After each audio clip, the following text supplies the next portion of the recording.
Have you ever been betrayed by someone you trusted?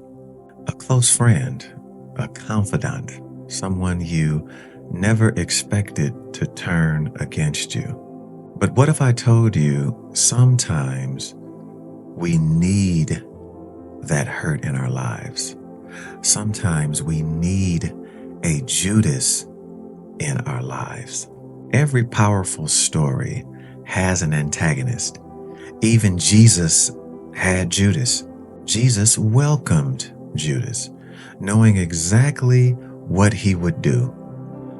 Now, why would Jesus do this? Because opposition plays a critical role in the unfolding of God's plan in our lives. Number one, opposition is designed to push us forward. Jesus knew Judas's betrayal would lead to the cross, the very reason that Jesus had come. So without opposition, there would be no crucifixion. Without crucifixion, there is no resurrection. If there is no resurrection, there is no salvation. And we are doomed in that case. And so sometimes the people who hurt us the most are the ones who are pushing us toward our destiny. What's the lesson here? The betrayals and setbacks in our lives might just be the very thing that God is using to push us toward our purpose. Number two, the opposition provides us with the opportunity to love like Christ. What did Jesus do? Knowing that Judas would betray him, Jesus washed his feet. He allowed Judas to heal the sick, to preach the gospel, for crying out loud. Judas was given power and authority. He was sent out 2 by 2. He was one of the original 12.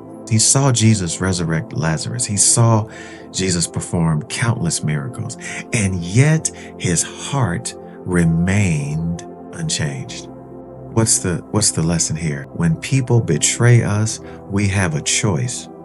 We can retaliate or we can respond with the love of Christ.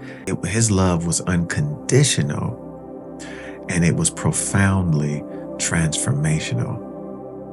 Number three, third reason why we need opposition, why we need quote unquote Judases in our lives, is it provides us with a lesson in failure. When we look at Judas versus Peter, both Judas and Peter failed Jesus, but their responses were completely different.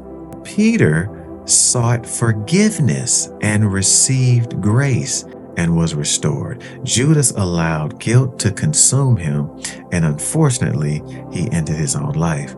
What's the lesson here? Failure does not have to be final. The difference between destruction and restoration is what we do after we fall. Number four is that it reminds us that not everyone is meant to stay in our lives. Jesus called Judas the son of perdition. In the original language, that's what it meant. He was doomed to destruction. Judas was never truly aligned with the mission of Christ. Jesus actually said in his prayer to his Father that he had lost none of his disciples except one. I've heard people online, on TikTok, say that there's a possibility that Judas was saved. Jesus took that option off the table. You can go research this yourself very easily, but Jesus himself said that Judas was lost. What is the lesson here? Some people in our lives are not meant to stay. Their role was only to push us closer to God and our God-given destiny. And when their season is over, we have to let them go. Closing thoughts. Betrayal often drives us into isolation, making us reluctant to trust or build relationships again. But in God's hands, even betrayal can be a pathway to healing, transformation, and a deeper understanding of God's purpose in our lives. Release the pain, embrace His purpose.